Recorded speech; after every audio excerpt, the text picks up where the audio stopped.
What was the indication that everyone felt like it was ready?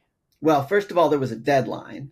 Okay. So it was gonna It either better be it was ready. gonna be ready or it was going to be uh not a project. I think it's always possible. So that's why, I always had a lot of anxiety there were many moments when I thought they're just going to cancel this. This is just not going to get there. Oh, This is yeah, not that sounds like a lot of anxiety that I it's would feel too. yeah, it's like it's hypothetical FOMO, because it's like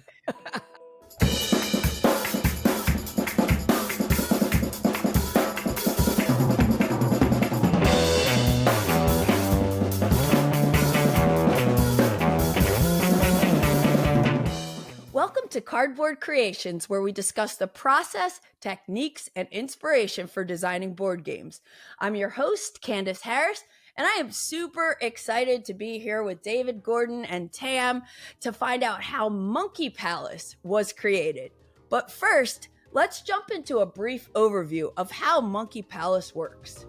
Monkey Palace is a jungle-themed light strategy game where 2 to 4 players compete to build the best staircases for the Monkey Palace using Lego bricks. On your turn, you build and decorate one staircase to gain monkey cards. This increases your brick income and gives you banana points. As the game progresses, players have more and more bricks to build higher staircases and gain trophies and other bonuses. The game ends when there are no more building bricks, and the player with the most banana points wins.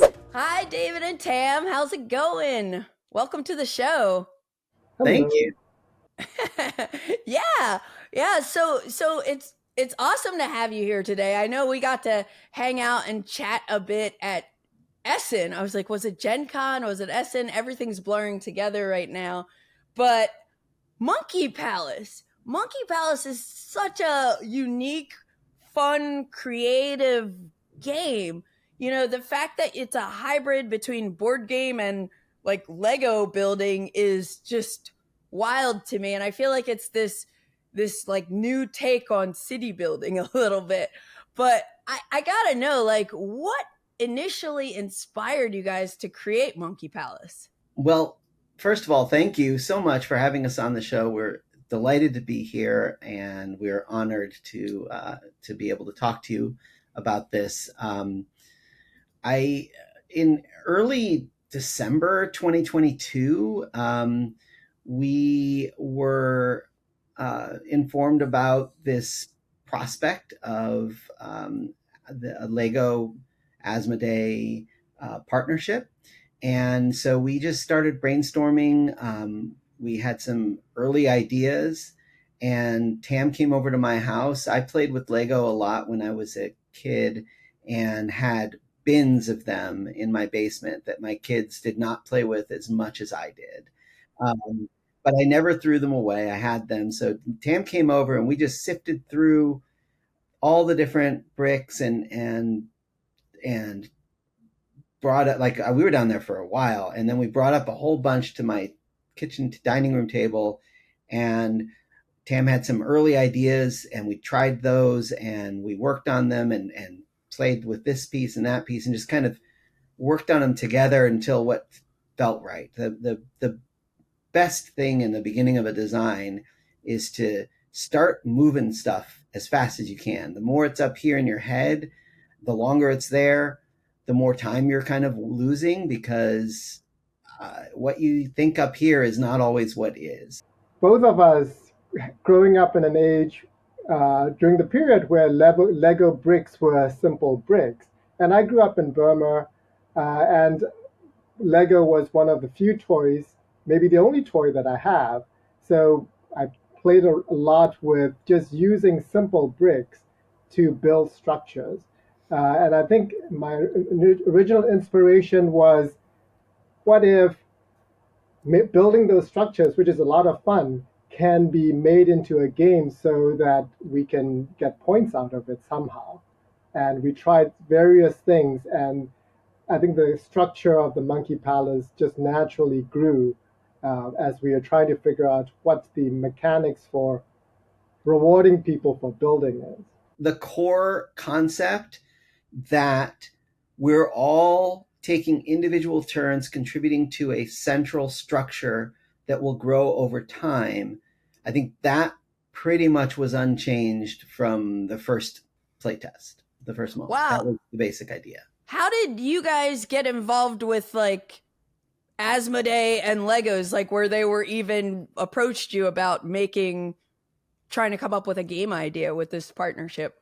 Well, there was a process, and they apparently invited a lot of designers, and we were doing another game called Craft in the Cosmos with Office Dog, which is coming out in March, and we were working very closely with Brian Bonmueller, who is their head of games, I think, and meeting with him once or twice a week for like many, many months. So we got to know him very well, and he got to know us well in our work and process. And I believe he referred us, recommended that we also get this opportunity. And so we submitted our proposal. About a month later, we got an email from Birgitta from Bezawizer, which is now Dotted Games, and she informed us that they were very intrigued and wanted to talk to us about our design. So we were very fortunate to have been chosen among, I guess, hundreds of submissions, and it could have gone any way. Honestly, I'm sure there were a lot of wonderful other designs. I know some of the other designers who submitted proposals, and they're amazing, and I'm sure their ideas are great. So just we were very fortunate that ours resonated with the right person at the right time. Yeah, and I remember that we came in fairly late into the process, so we didn't have a lot of time.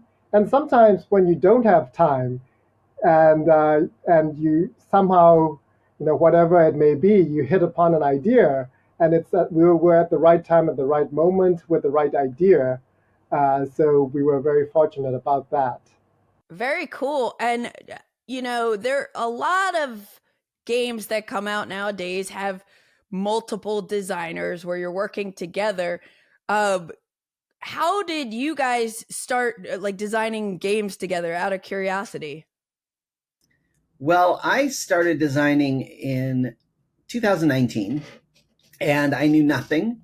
I started making a game with my family over holiday break. I suggested we maybe be not on our phones, and my son was really into it. And we drew maps and everything. And then he went back to school, and I kept designing, and I was pretty hooked. But I really didn't know anything. Like, I wasn't even really a gamer. I had played some games when I was younger, but I was really fortunate to meet Gil Hova at he was giving a talk somewhere, and he invited me to join his designer playtest group, which Oh, is cool. really symbolic of the industry as a whole in how welcoming and supportive, arms open. Like he said, if you're designing a game, you're a designer, and you can come to the group.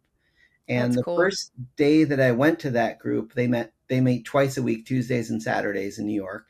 The first time I went, Tam was there, and Tam played my game and had a lot of really good ideas, things I'd never even thought of. And we just developed a friendship. And during the pandemic, we were working on doing a lot of playtesting each other's games. And I don't remember exactly the first one, but we just started working during the pandemic. And My story is a little bit different. I started designing games when I was very young. I was an only child, and in order to do something fun during the weekends, I would design board games that I can play with my cousins. So that was Nice. my footsteps into designing board games. And for my adult life, I designed games, but I never really knew that there were people designed this. It never occurred to me that people designed this as a profession. So I'd always been Ah. designing games for my family and friends. And then one day I discovered a board game convention, and there are game designers. And I was like, wait, I can do this. So, yes, that was my foray into board games. And now I love designing games with people, other people. David and I design a lot of games together. I, I, I would never want to go back to my days of solo designing games again if I can help it. because it's just more fun and productive to have a co-designer that you can work with. Awesome, awesome. So jumping back to Monkey Palace specifically, um, so it sounds like when you guys just, this project was proposed to you, you got went downstairs, got a bunch of Legos. How did you like create the first prototype, and like how did you know what the theme was going to be, or which Lego bricks you were going to use and such? Yeah. So it's important to note that before we submitted anything, we play tested and iterated many times. So we had the first idea almost always will not work, and the first several ideas will not work.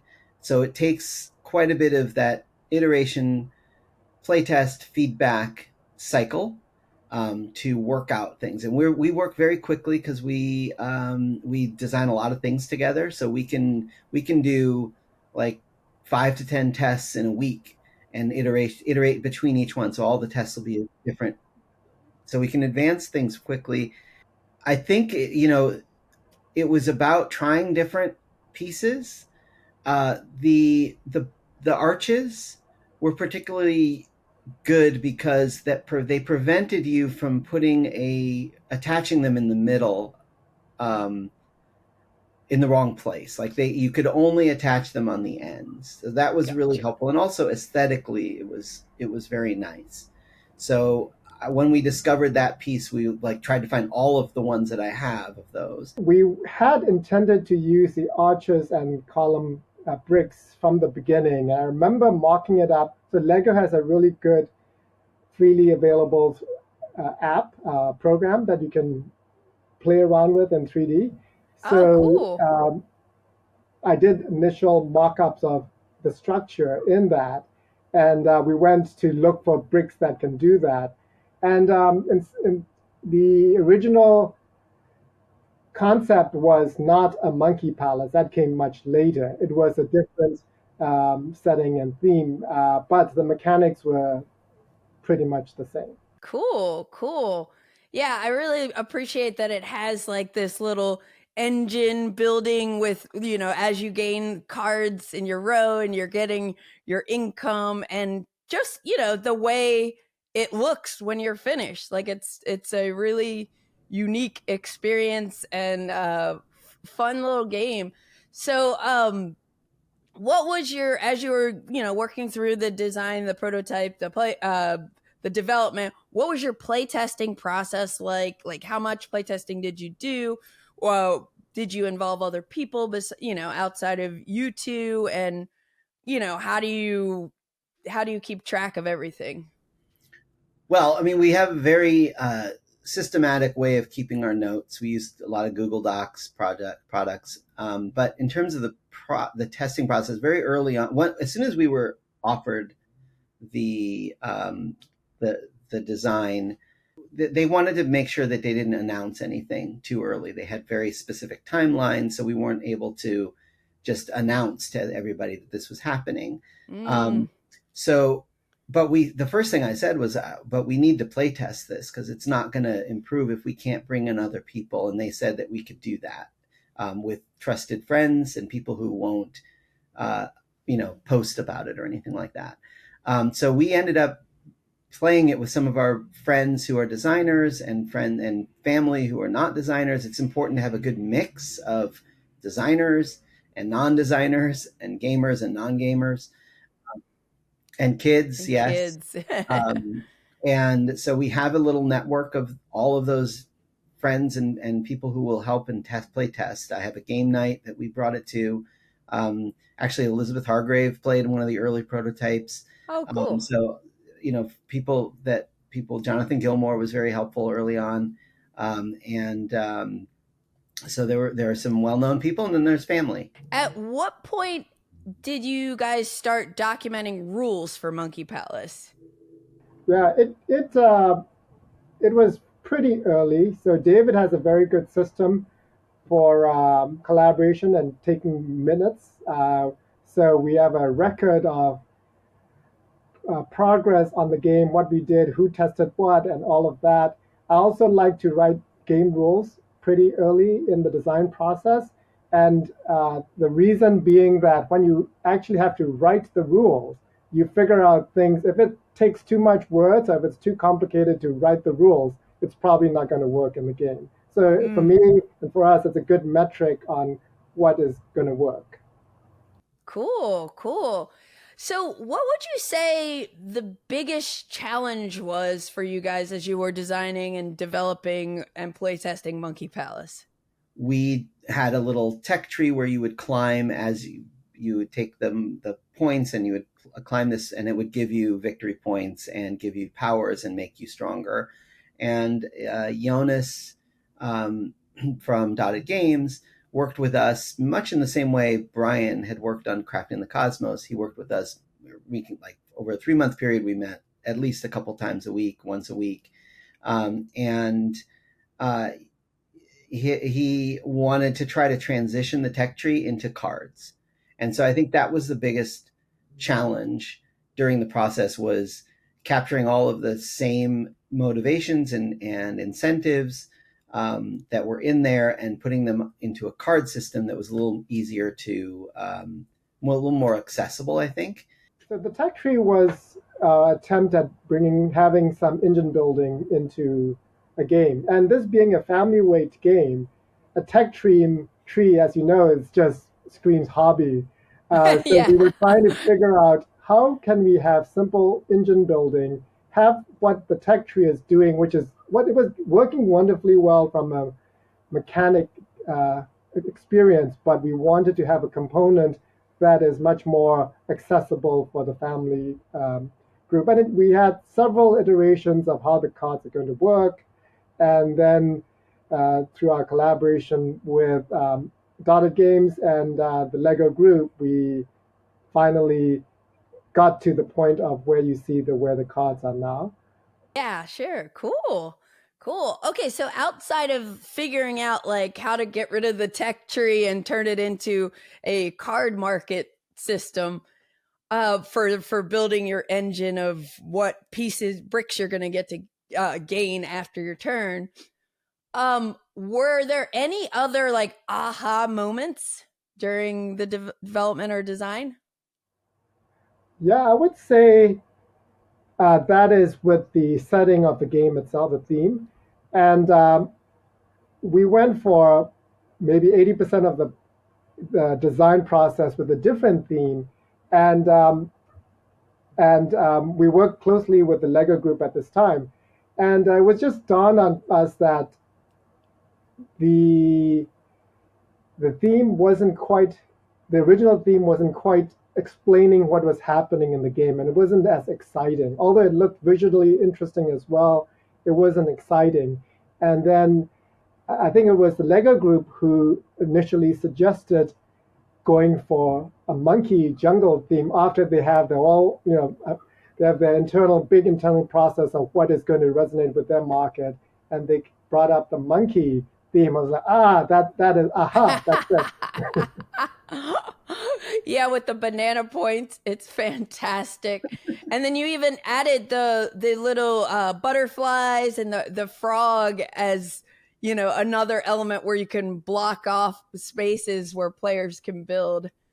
Yeah. Super cool. How about you, David? Did you have remember any aha moments? Every test, there's something. Every test is filled with a ton of fear and thoughts that maybe this is just not going to work ever, and a Sure. combination with, oh, that sounds promising. How did you guys, so you have different boards that like overlay the main ground where the Legos are going to be built. How did you decide on like having a variety of terrains, and how did that impact testing? Yeah, I think Jonas was really helpful, and by the time we were working with them, there was a really tight timeline, and we were just working the three of us. Actually, he had a couple other people, Yepe and some others, and Jaume from Lego was also, the Lego group was also involved, and so I think it was just like, it's hard to pin down who exactly had what thought, but the idea of having various different maps was probably an aha moment when we're like, oh yeah, that's we should definitely do that. We're still having aha moments even after the game is published. Like we were at Essen, and as people may have realized, once you put the game away, there's sometimes the content tend to get all mixed up. And I think it Yeah. was David or somebody who was like, "Wait, we have Legos. We can just build a case for our cards and stuff." And, aha! Yeah, That yeah. is clever. Yeah, it's actually really great because this height of that container, if you put one set of arches below it, it just rests and then it hits the top. And so nothing comes out when you close the box. So it's really good. And it's built something around the cards. And then it's fun to like play with the Legos as after you're played. So that was good. Another aha moment was the fact that at some point someone had the idea that you could combine multiple games together and make a larger structure, which Yeah. you remember at Essen, they had one there that was apparently 80 sets. Massive. Yeah. It was so cool. So I mean, I wonder what the Guinness Book of World Records is going to be for Monkey Palace combined. Awesome. I love it when the fans go at it and have their own aha moments as well. Like in the forums, people are suggesting different animals. Like there was a red raccoon, like a token that does different things, and people are coming up with their own little components and rules. Oh, cool. They have their experience of game design because Lego is about building, and this is also about adding to the game and making it better and suitable for them. For sure. And I guess I'm sure it was like a combined effort or collaborative effort, but how did you decide on which color bricks to use? Well, we needed to make sure that the colors were colors that were going to be around for a while. So we needed to look at what Lego had, but our Lego contact was on top of all of that. Like he would tell us what our options are, and Right, and original design, all the bricks were the same color, but I think it was a Lego group who suggested using different colors, which other than looks really cool, it also helps you count more easier than just a single color. The height. Yeah. And it's just another opportunity for people to be creative too, because it's like, do I want to stack 2 whites with the 2 cappuccinos on top, or every other, or do I not even care?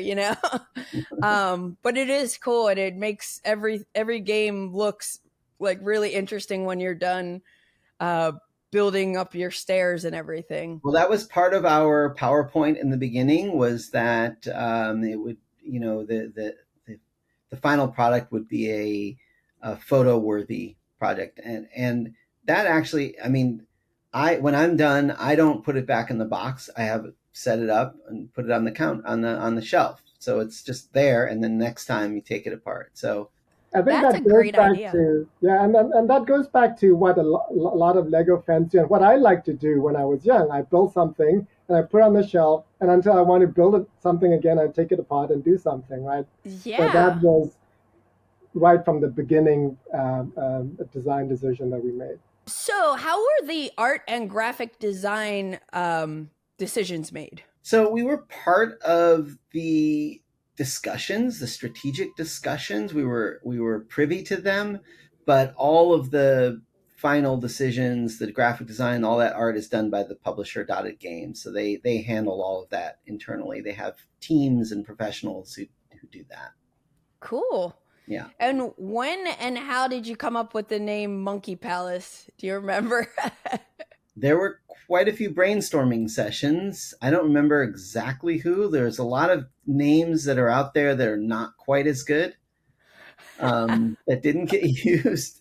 I don't remember, other than that there was a lot of names, and Jonas had a lot. That seems like the obvious choice, but there was many other. Jonas had a lot of Post-its with different names on them. Cool. Well, it's very fitting, Monkey Palace.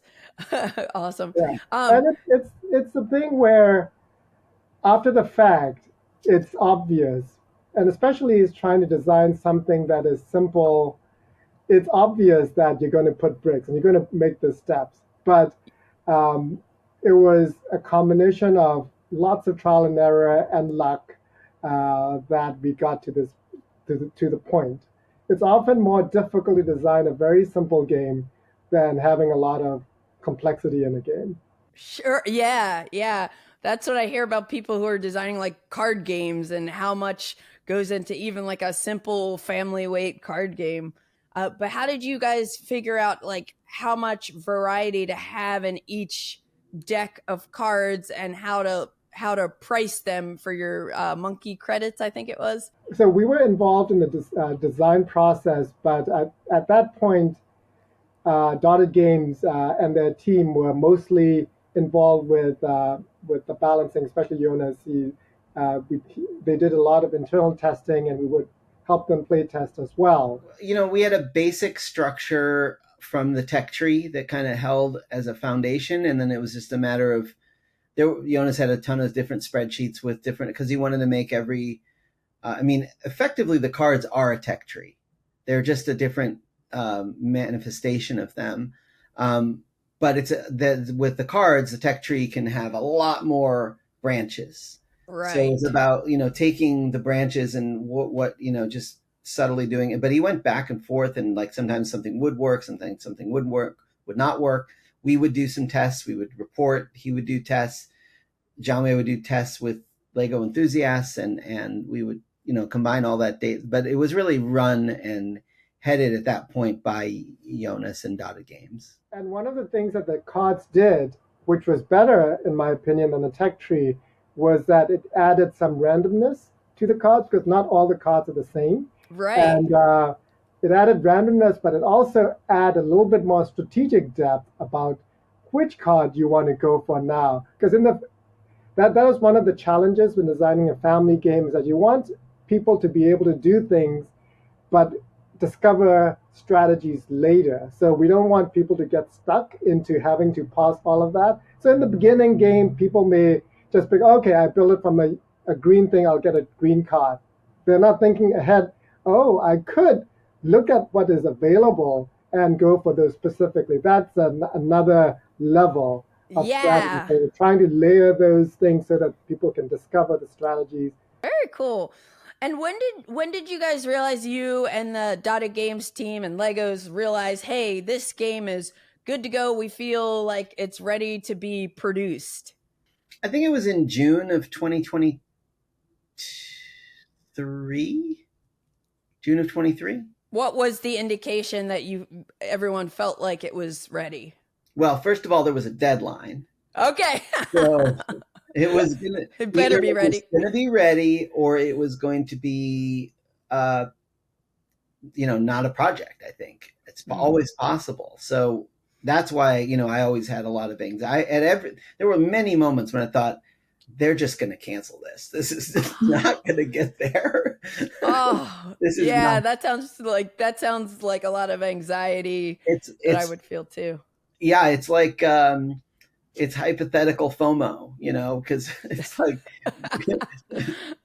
that was scary. But, it did work out and it got done on the deadline. And, they had to have a big deadline because there are so many different parts of this from the art doesn't start until after the design. So the art starts after that. And then there's the graphic design, and then there's, all of the stuff that happens with the Lego group, and then there's marketing, and then manufacturing takes 6 months to a year or however long it takes. So, and this project in particular, the thing that sets it apart is working with the Lego group, and a lot of props go to Jaume, who is our liaison with the Lego group, and I believe he was one of the initial instigators of bringing board games back into for Lego, and he knows everything how the Lego groups work, and he can give us lots of detailed information about about what needs to be done and getting all the groups to work together. So yes, he is one of the instrumental people who nobody may have heard of, who is uh, Cool. getting this project together. Very awesome. So you guys have clearly, like, you mentioned you've worked on several games together. You've known each other a while. Do you have any advice for people out there who are working on a game design and want to work with a co-designer, and like how to work together with someone else on a game? You just have to jump in and like ask somebody if they're in, somebody who you respect as a game designer. Hopefully they respect you, um, and ask if they want to work on a project together. I think that's probably just the best way to do it, is to approach someone you know. I think the best way to find someone you know is to join a designer playtest group, which exists in just about every pocket of the country. And if there aren't any near you, there are tons online. There's an entire community of people on playtesting each other's games on Discord. So I think first step is probably to get yourself into regular testing, and that's where you will see who's giving you feedback that works with that resonates with you, and you're able to give back to the community and give feedback and test other people's games. And that is the beginning of the cooperation if you're starting from complete scratch. And if you're already doing that, then it's just a matter of asking somebody who you respect and working on something that you think you'll like together. And if it doesn't go anywhere, that's okay. I think the most important little piece of advice, I guess, I think about for people who are just starting out is that your goal, for me anyway, it was important for the goal to be the process. If you don't like playtesting, if you don't like getting feedback and iterating, then and your goal is to get something published, you're going to have a miserable time. But if you really like the playtesting and you like working with people and getting feedback and testing other people's games and learning, then you're going to be successful because you can do that. And I think that that's a really important distinction. I mean, it's a classic kind of piece of advice, which is to focus on process, not results. But I think that it really is highly applicable in design. Different people, collaborations may take different forms, but the thing that David and I do well together is that we have the same level of passion uh, and time to devote to this, and we live close together, and we have slightly different skill sets and different way of thinking things. So we like to argue a lot, and I think that is part of the process because that makes the product better. As long as you can listen to each other's viewpoints and be empathetic to it, and I think that creates for a better product. Cool. Oh, that's awesome. So do you guys does it kind of vary? I know you said, like, focus on your individual skill sets and bounce ideas off each other. But when you're working on a game, do you say, okay, you work on that piece, I'm going to work on that piece, and then we'll meet up and put it together? Or is it just like, I have an idea, what do you think of this? And At different stages, so in very early stage, I will often do just a really ugly prototype and print it out, and it'll look like this in a bag, right? And I'll take this and I'll just start testing it. And Tam will come to the test. We'll test it online on as well. But when it gets to a certain point, then sometimes Tam will take it over. Tam's better with graphic design and art, and we'll make it look a little nicer.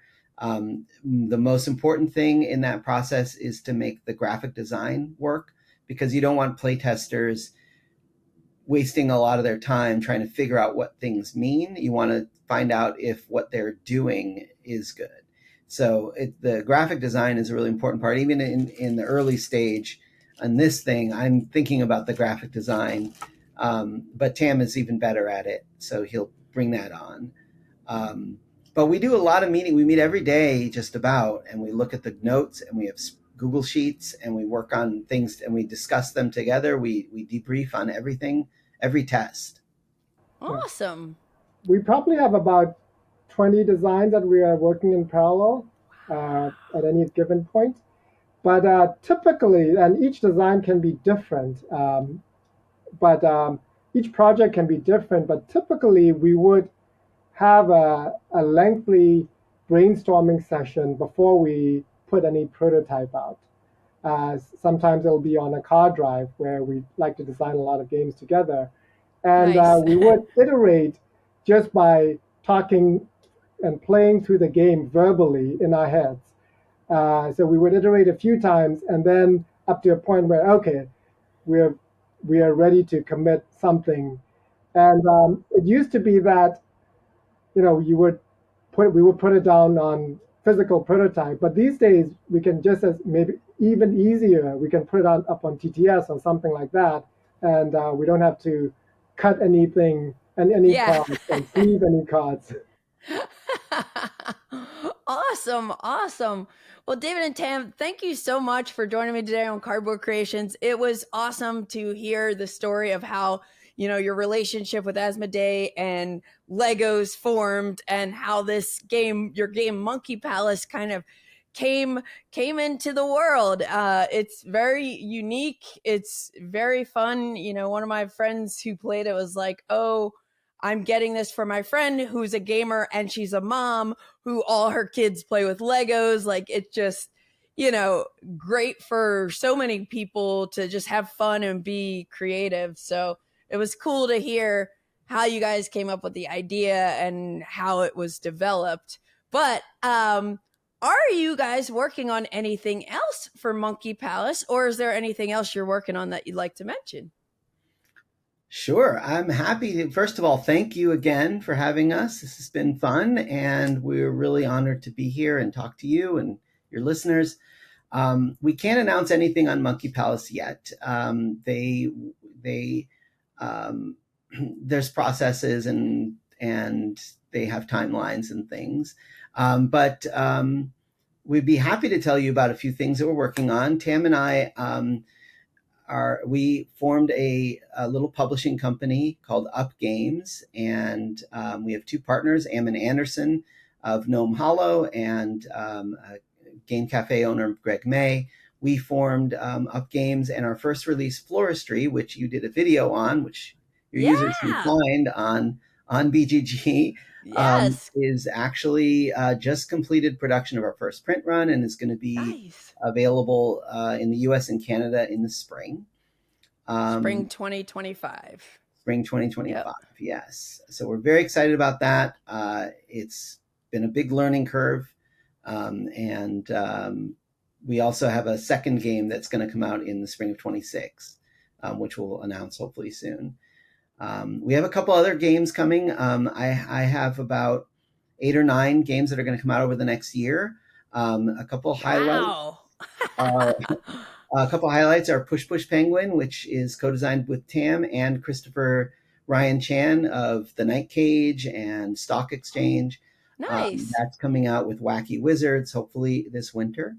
We mentioned Crafting the Cosmos. That's coming out in the spring. It's a super mid-weight strategy game, so it's a very different kind of, and like we have the whole end of the spectrum from Push Push Penguin to Crafting the Cosmos and everything in between. Yeah, it's great. And then I have a Kickstarter that'll be coming in probably early next year called Making Monsters, which is co-designed with Jonathan Gilmore Long, which will hopefully be coming to Kickstarter. It's a bag builder, kind of in the Quacks of Quedlinburg lineage, I guess. Nice. There's a few more that are going to come in the spring and summer. Am I leaving anything out, Tam? No, I think that's pretty good. Yes. Well, it sounds like you guys are going to be busy. That's awesome. Yeah. That's awesome. Well, thanks again for joining me. And yeah, I hope to catch you at another con. I'm looking forward to playing Crafting the Cosmos and Floristry when it's, replaying. I need a rematch with you, Tam. But thanks again. Thank you so much. Thank you so much. It was a pleasure. Thank you all for tuning in to Cardboard Creations. Hopefully it's been as inspiring and fascinating for you as it has been for me. And remember, the only way to get something done is to start doing it. Boom.